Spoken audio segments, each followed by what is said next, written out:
അസ്സലാമു അലൈക്കും. Welcome back to Visal media. ഞാൻ ഫക്രുദ്ദീൻ പന്താവൂർ. ഹജ്ജിന് പോവാൻ കഴിയുക എന്നുള്ളത് അള്ളാഹു നൽകുന്ന ഏറ്റവും മനോഹരമായ ഒരു സമ്മാനമാണ്, ഒരു തൗഫീഖാണ്. അങ്ങനെ ആ തൗഫീഖ് കിട്ടുന്ന ഒരാൾ മഹാഭാഗ്യവാന്മാരാണ്. കാശും പണവും ആരോഗ്യം ഉണ്ടായതുകൊണ്ട് മാത്രം കാര്യമില്ല, അതിനൊരു തൗഫീഖും കൂടി ഉണ്ടാവണം.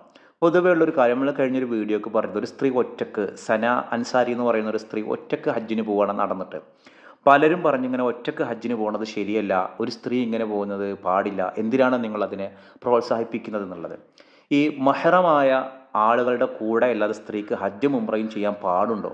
മഹറമായ ആളെന്ന് പറഞ്ഞാൽ ഭർത്താവ്, സഹോദരൻ, ഉപ്പ, ഉപ്പയുടെ ഉപ്പ, ഇങ്ങനെ വിവാഹബന്ധം കഴിക്കാൻ പാടില്ലാത്ത പുരുഷന്മാരുടെ കൂടെ അല്ലാതെ സ്ത്രീകൾക്ക് ഹജ്ജോ ഉംറയോ ചെയ്യാൻ, യാത്ര പോകാൻ പാടുണ്ടോ എന്നുള്ളത് പണ്ട് കാലം മുതൽക്കേ അഭിപ്രായ വ്യത്യാസമുള്ള ഒരു മസലയാണ്. അപ്പോൾ അതിൽ നിശ്ചിതമായൊരു തീരുമാനങ്ങളൊന്നും അതിലില്ല. ഒന്നാമതൊരു സ്ത്രീക്ക് ഭർത്താവിൻ്റെ സമ്മതമില്ലാതെ പോലും ഹജ്ജിനും ഉംറക്കും പോകാം. ഉപ്പയുടെയും ഉമ്മയുടെയും സമ്മതം കിട്ടിയിട്ടില്ലെങ്കിലും ഹജ്ജിനും ഉംറക്കും പോകാം. അപ്പോൾ ഈ ഇങ്ങനെ ഒരു സ്ത്രീക്ക് മഹറമില്ലാതെ തനിച്ച് ഉംറക്കും ഹജ്ജിനും പോകാമെന്നുള്ള കാര്യത്തിൽ അഭിപ്രായ വ്യത്യാസങ്ങൾ പണ്ഡിതന്മാർക്കിടയിൽ ഉണ്ട് എന്നുള്ളതാണ്. ഹംബലി മദ്ഹബിൻ്റെ വീക്ഷണം അനുസരിച്ചിട്ട് ഒരു നിലക്കും പോകാൻ പാടില്ല എന്നാണ്. പക്ഷേ മാലിക്കി മദ്ഹബിലും ഷാഫി മദ്ഹബിലും ഒക്കെ മഹ്റമില്ലെങ്കിലും യാത്ര സുരക്ഷിതമാണെങ്കിൽ ആ സ്ത്രീക്ക് ഹജ്ജും ഉംറയും ചെയ്യാം. അപ്പോൾ അങ്ങനെ യാത്ര സുരക്ഷിതമാണ്, ഇപ്പോൾ ഒരു സ്ത്രീക്ക് തോന്നുകയാണ് ഞാൻ പോണ യാത്ര സുരക്ഷിതമാണ്, അതിനെനിക്ക് പറ്റുമെന്ന് തോന്നുകയാണെങ്കിൽ ഈ സുരക്ഷിതത്വം എന്നുള്ളത് പോകുന്ന ആളെ എന്താ പറയുക, ആ ആളെ ബേസ് ചെയ്തുള്ള സംഗതിയാണ്. അപ്പോൾ ഒറ്റക്കൊരാൾ നടന്നു പോവുകയാണെങ്കിൽ നമുക്കത് ഒട്ടും പാടില്ല, ഹറാമാണ് എന്നൊന്നും തീർത്തൂട്ടി പറയാൻ വയ്യ. കാരണം ഷാഫി മദ്ഹബിലും മാലിക്കി മദ്ഹബിലും അവരുടെ വീക്ഷണപ്രകാരം മഹറമില്ലെങ്കിൽ, വഴി സുരക്ഷിതമാണെങ്കിൽ സ്ത്രീക്ക് ഹജ്ജും ഉംറയും ഇത്തരത്തിൽ മഹറമില്ലാതെ തന്നെ നിർവഹിക്കാമെന്നാണ്. ഇതിൽ ഓരോ വിഭാഗം പണ്ഡിതന്മാർക്കും അതിൻ്റേതായ ന്യായങ്ങളും തെളിവുകളൊക്കെ ഉണ്ട്. ഈ ഹദീസുകളെ വ്യാഖ്യാനിക്കുന്നതിലും മനസ്സിലാക്കുന്നതിലൊക്കെ ഉള്ള വ്യത്യാസമായിരിക്കാം ഇത്തരമൊരു ഭിന്നതയ്ക്ക് കാരണം. അതിനാൽ ഇതിലേതെങ്കിലും ഒരു വീക്ഷണം പൂർണ്ണമായിട്ടും ശരിയും മറ്റേ വീക്ഷണം തെറ്റാണ് എന്നൊന്നും പറയാൻ പറ്റില്ല. അഭിപ്രായ വ്യത്യാസമുള്ള വിഷയങ്ങളിൽ ഓരോരുത്തർക്കും ബോധ്യമാകുന്ന വീക്ഷണം അവരവർക്ക് തിരഞ്ഞെടുക്കാം. എന്നാൽ മറുവീക്ഷണം തിരഞ്ഞെടുക്കാനുള്ള മറ്റൊരുത്തൻ്റെ അവകാശത്തെ നമ്മൾ എന്ത് ചെയ്യാൻ പാടില്ല, മോശമായിട്ട് പറയരുത്. ഒരു ഹദീസിലുണ്ട്, ഖാല നബി സല്ലല്ലാഹു അലൈഹി വസല്ലം പറയാണ്, ലാ തുസാഫിറുൽ മർഅതു ഇല്ലാ മഅദി മഹ്റമിൻ വലാ യദ്ഖുലു അലൈഹ റജുലുൻ ഇല്ലാ വമഅഹ മഹ്റമുൻ. അതായത് ഒരു സ്ത്രീ മഹറമായ ഒരു പുരുഷൻ്റെ കൂടെ അല്ലാതെ യാത്ര ചെയ്യാൻ പാടില്ല.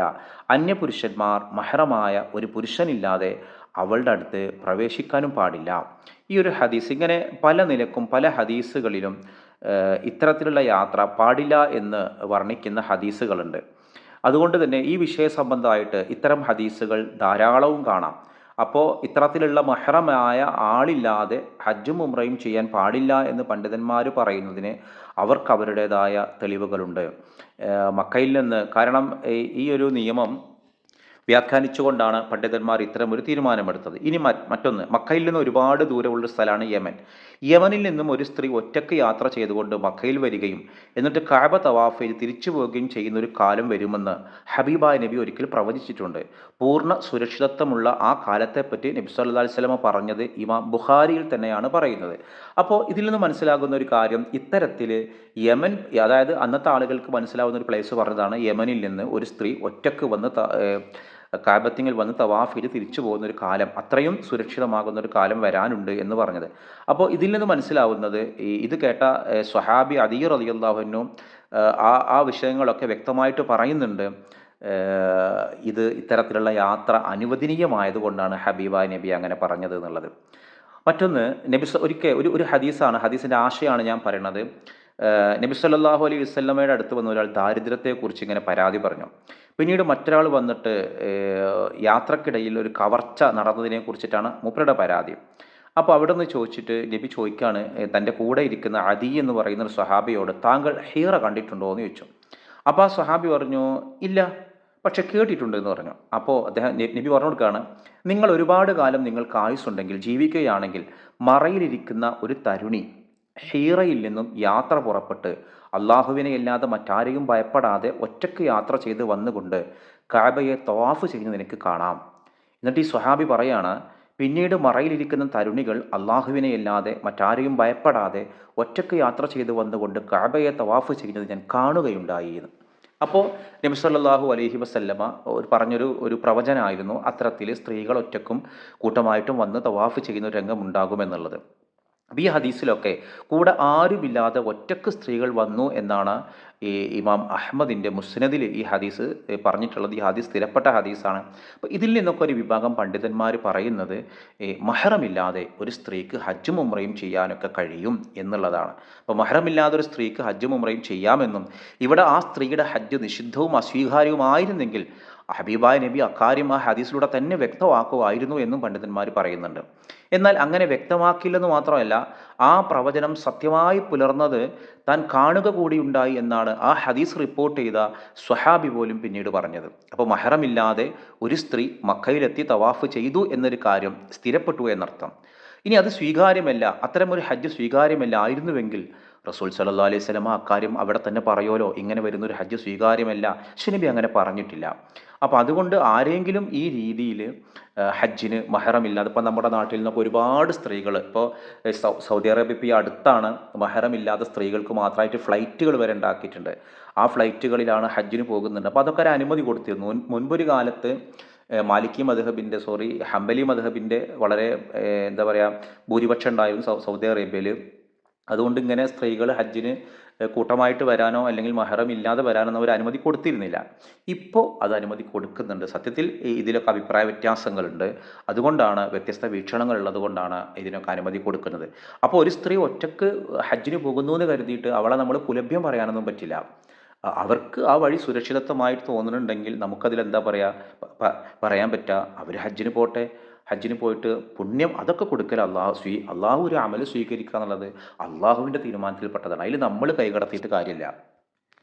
എന്നാൽ നമ്മുടെ മദ്ഹബിൻ്റെ ഇമാമുകളൊക്കെ പറയുന്ന ഒരു കാര്യമുണ്ട്, ഈ ഹജ്ജിന് മഹ്റം മുഖേന, അതായത് വിശ്വസ്തരായ സ്ത്രീകൾ വഴിയോ ഭർത്താവിൻ്റെ മുഖേനയൊക്കെയാണ് ഹജ്ജിന് പോകേണ്ടത്. ഇനി ഈ പറഞ്ഞ ഏതെങ്കിലും ഒന്ന് കൂടാതെ സ്ത്രീകൾ ഹജ്ജ് ചെയ്യാൻ നിർബന്ധമാവണില്ല എന്നുള്ളതാണ്. വിശ്വസ്തരായ ഒരു സ്ത്രീയെ മാത്രമേ ലഭിച്ചുള്ളൂവെങ്കിലും അവർ ഹജ്ജ് ചെയ്യാൻ ബാധ്യസ്ഥരാവുകയില്ല. എങ്കിലും വിശ്വസ്തയായ ഒരു സ്ത്രീയോടൊപ്പം ഹജ്ജ് ചെയ്യൽ അവർക്ക് അനുവദനീയവുമാണ്. അപ്പോൾ മദ്ഹബിൻ്റെ ആധികാരികമായ അഭിപ്രായ പ്രകാരം ഇത്തരത്തിൽ മഹ്റമായ ആളുകൾ കൂടെ ഉണ്ടാവണമെന്നാണ്. എന്നാൽ ചില പണ്ഡിതന്മാർ ഒന്നിലധികം സ്ത്രീകൾ കൂടെയുണ്ടെങ്കിൽ ഇത്തരത്തിൽ ഹജ്ജിന് പോകാമെന്നും അതൊരു സുരക്ഷിതത്വമായ മാർഗമാണെന്നും പറയുന്നുണ്ട്. ഏതായാലും ഒറ്റയ്ക്കുള്ളൊരു യാത്രയെ ഒരിക്കലും നമ്മൾ മതപരമായിട്ടോ അല്ലാതെയോ പ്രോത്സാഹിപ്പിക്കാൻ പാടില്ല. കാരണം അത് റിസ്ക്കാണ്, ഇന്നതിൻ്റെ ആവശ്യമില്ല. എല്ലാ നിലക്കും സൗകര്യങ്ങളുള്ളൊരു സമയത്ത് അത്തരം യാത്രയാണ് നമ്മൾ സ്വീകരിക്കേണ്ടത്. സ്ത്രീകൾ ഹജ്ജിന് പോകുമ്പോൾ ഭർത്താവോ അല്ലെങ്കിൽ മഹ്റമായ ഒരാളോ വിശ്വസ്തരായ മറ്റു സ്ത്രീകളോ ഉണ്ടായിരിക്കൽ നിബന്ധനയാണ് എന്നാണ് ഷാഫി മദ്ഹബിലെ പ്രസിദ്ധമായ അഭിപ്രായം. അപ്പോൾ ഷാഫി മദ്ഹബിനെ തന്നെ മറ്റൊരു വീക്ഷണം അനുസരിച്ച് അവളുടെ കൂടെ വിശ്വസ്തയായ ഒരു സ്ത്രീ ഉണ്ടായാലും ഒരു രണ്ടുപേരും കൂടി ഹജ്ജിന് പോയാലും മതി. ഇത് വ്യത്യസ്തമായ കിതാബുകളിലൊക്കെ ഈ വിഷയം പറഞ്ഞിട്ടുണ്ട്. എന്നാൽ മറ്റു ചില പണ്ഡിതന്മാർ പറയുന്നത് വഴി സുരക്ഷിതമാണെങ്കിൽ ഒരു സ്ത്രീക്ക് ഒറ്റക്ക് യാത്ര ചെയ്ത് ഹജ്ജിന് പോകാം. എന്നാൽ ഇതെല്ലാം വാജിബോ ആയ ഹജ്ജിനോ ഉംറക്കോ ആണ് പറയണത് കേട്ടോ. സുന്നത്തായിട്ട് ഹജ്ജിന് പോവുകയാണെങ്കിൽ, അതായത് രണ്ടാമതാണ് ഹജ്ജിന് പോവുകയാണെങ്കിൽ ഇത്തരത്തിലുള്ള ഈ ആനുകൂല്യം ഉപയോഗിക്കാൻ പാടില്ല. ഷാഫി മദ്ഹബിലെ പ്രഗത്ഭ പണ്ഡിതനായ ഇമാം മാവർദി റളിയല്ലാഹു അൻഹു പറയുന്നൊരു വാക്കുണ്ട്, ഒരു സ്ത്രീ ആദ്യമായിട്ട് ഹജ്ജ് ചെയ്യാൻ ഉദ്ദേശിക്കുകയാണ്, അതാണെങ്കിൽ ഫർളായ ഹജ്ജാണ്, അവർക്ക് ഹജ്ജ് നിർബന്ധമാണ്.